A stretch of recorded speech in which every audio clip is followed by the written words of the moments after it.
Hello guys, welcome back to my channel Learn vs Fun Tech। आज इस video में हम लोग जानेंगे जैन धर्म के बारे में। जैन धर्म एक प्राचीन धर्म है जो उस दर्शन में निहित है जो सभी जीवित प्राणियों को अनुशासित अहिंसा के माध्यम से मुक्ति का मार्ग एवं आध्यात्मिक शुद्धता और आत्मज्ञान का मार्ग सिखाता है। जैन धर्म से जुड़ी कुछ प्रमुख बातें। नंबर 1, जैन धर्म के संस्थापक ऋषभदेव को माना जाता है, जो कि पहले जैन तीर्थकर भी थे। इनका उल्लेख ऋग्वेद में मिला है।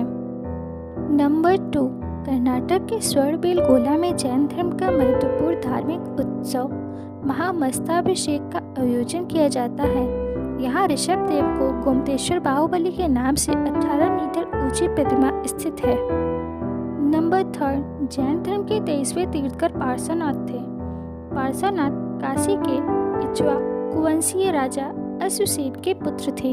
नंबर 4, जैन धर्म में कुल 24 तीर्थकर हुए। महावीर स्वामी जैन धर्म के 24वें तीर्थकर थे। इनको जैन धर्म का वास्तविक संस्थापक भी माना जाता है।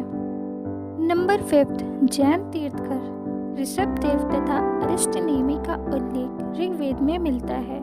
तो आइए महावीर स्वामी के जीवन से जुड़ी हुई कुछ प्रमुख बातें भी जानते हैं।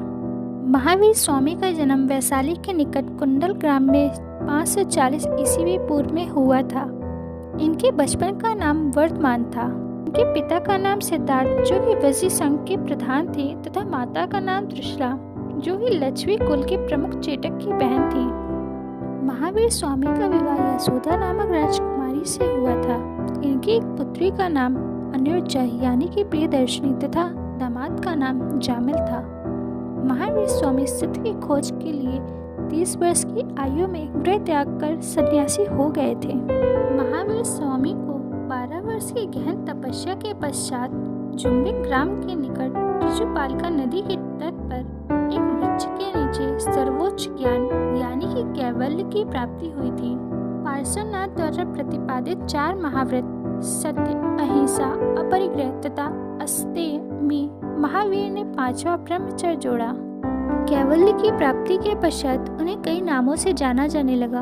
यह था कैवलीन, नंबर 2 जिन यानी कि विजेता, नंबर 3 निर्गंध यानी कि बंधन रहित, नंबर 4 महावीर, नंबर 5 अरहंत यानी कि योग्य इत्यादि। लगभग 72 वर्ष की आयु में 468 ईसा पूर्व में महावीर स्वामी की राजगृह के समीप पावापुरी यानी कि राजगृह में उनकी मृत्यु हो गई। तो आइए जानते हैं जैन धर्म से जुड़ी कुछ प्रमुख बातें। जैन धर्म ग्रंथों की रचना मुख्यतः प्राकृत भाषा यानी कि अर्धमगधी में हुई है। इन ग्रंथों से महावीर की जीवनी एवं जैन धर्म के उपदेशों के साथ साथ तत्कालीन राजनीतिक, सामाजिक और आर्थिक व्यवस्था का भी ज्ञान होता है।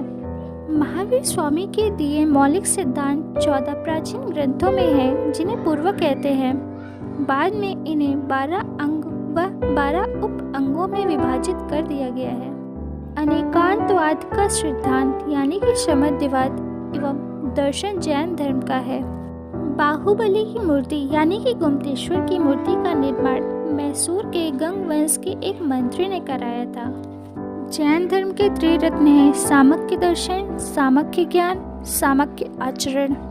आइए जानते हैं जैन धर्म के पंथों के बारे में। जैन व्यवस्था को 2 प्रमुख संप्रदायों में विभाजित किया गया है। पहला है दिगंबर और दूसरा है श्वेतांबर। विभाजन मुख्य रूप से मगध में अकाल के कारण हुआ, जिसने भद्रबाहु के नेतृत्व वाले एक समूह को दक्षिण भारत में स्थानांतरित होने के लिए मजबूर किया। 12 वर्षों के अकाल के दौरान दक्षिण भारत में समूह सख्त प्रथाओं पर कायम रहा, जबकि मगध में समूह ने अधिक ढीला रवैया अपनाया और सफेद कपड़े पहनना शुरू कर दिए। काल की समाप्ति के बाद दक्षिणी समूह मगध में वापस आई तो बदली हुई प्रथाओं ने जैन धर्म को 2 संप्रदायों में विभाजित कर दिया। पहले है दिगंबर। इस संप्रदाय के साधु पूर्ण नग्नता में विश्वास करते हैं।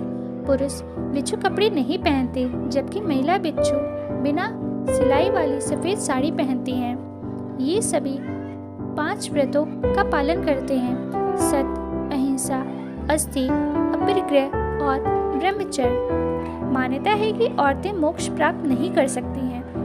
भद्रबाहु इस संप्रदाय के प्रतिपादक थे। प्रमुख उप संप्रदाय मूल संघ, बिसपंथ, तेरापंथ, तरड़पंथ या समाय पंथा, लघु उप समूह गुमनाम पंथ, तोतापंथ। दूसरे हैं श्वेतांबर। ये साधु सफेद वस्त्र धारण करते हैं, केवल 4 व्रतों का पालन करते हैं ब्रह्मचर्य को छोड़कर। इनका विश्वास है कि महिलाएं मुक्ति प्राप्त कर सकती हैं। स्थूलबद्ध इस संप्रदाय के प्रतिपादक थे। प्रमुख उप संप्रदाय मूर्ति पूजक, स्थानवासी, तेरापंथी। जैन धर्म के प्रसार का क्या कारण था? महावीर ने अपने अनुयायियों को एक आदेश दिया जिसमें पुरुषों और महिलाएं दोनों को शामिल किया गया। जैन धर्म खुद को ब्राह्मणवादी धर्म से बहुत स्पष्ट रूप से अलग नहीं करता, अतः वह धीरे धीरे पश्चिम और दक्षिण भारत में फैलता गया, जहां ब्राह्मणवादी व्यवस्था कमजोर थी। महान मौर्य राजा चंद्रगुप्त मौर्य ने अपने अंतिम वर्षों के दौरान जैन तपस्वी बन गए और कर्नाटक में जैन धर्म को बढ़ावा दिया। मगध के अकाल के कारण दक्षिण भारत में जैन धर्म का प्रसार हुआ। यह अकाल 12 वर्षों तक चला और भद्रबाहु के नेतृत्व में बहुत से जैन अपनी रक्षा के लिए दक्षिण भारत चले गए। उड़ीसा से में इसे खारवेल के कलिंग राजा का संरक्षण प्राप्त था। आइए जानते हैं जैन परिषद के बारे में। प्रथम जैन परिषद ये 3री शताब्दी ईसा पूर्व में पाटलिपुत्र में आयोजित हुई थी। इसकी अध्यक्षता स्थूलभद्र ने की थी। द्वितीय जैन परिषद इसे 512 ईस्वी में वल्लभी में आयोजित किया गया था और इसकी अध्यक्षता देव ऋषि क्षमाश्रमण ने की थी।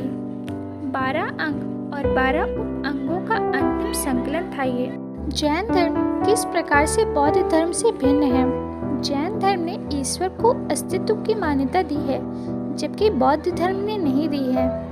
दूसरी, जैन धर्म वर्ण व्यवस्था की निंदा नहीं करता, जबकि बौद्ध धर्म निंदा करता है। तीसरी, जैन धर्म आत्मा के पुनर्जन्म में विश्वास करता है, जबकि बौद्ध धर्म नहीं करता। चौथी, बौद्ध धर्म ने मध्यम मार्ग निर्धारित किया है, जबकि जैन धर्म अपने अनुयायियों को कपड़े यानी जीवन को पूरी तरह से त्यागने की वकालत करता है। चलिए आइए जानते हैं आज की दुनिया में जैन विचारधारा की प्रासंगिकता क्या है।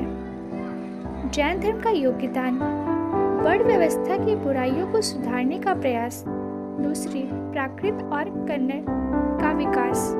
तीसरी, वास्तुकला और साहित्य में बहुत योगदान दिया है। चौथी, अनेकांतवाद के जैन सिद्धांतों का सामाजिक संदर्भ में व्यावहारिक शब्दों में अनुवाद करने का अर्थ होगा 3 सिद्धांत। हर धर्मिता या कट्टरता का अभाव, दूसरे की स्वतंत्रता का सम्मान करना, शांतिपूर्ण सह अस्तित्व का सहयोग। यह बौद्धिक और सामाजिक सहिष्णुता की भावना जगाता है।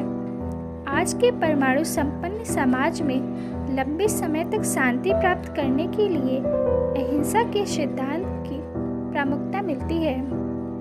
अहिंसा की अवधारणा बढ़ती हिंसा और आतंकवाद का मुकाबला करने में भी मदद कर सकती है। अपरिग्रह का सिद्धांत उपभोक्तावादी आदतों को नियंत्रित करने में मदद कर सकता है, क्योंकि लालच और स्वामित्व की प्रवृत्ति में बहुत बड़ी वृद्धि हुई है।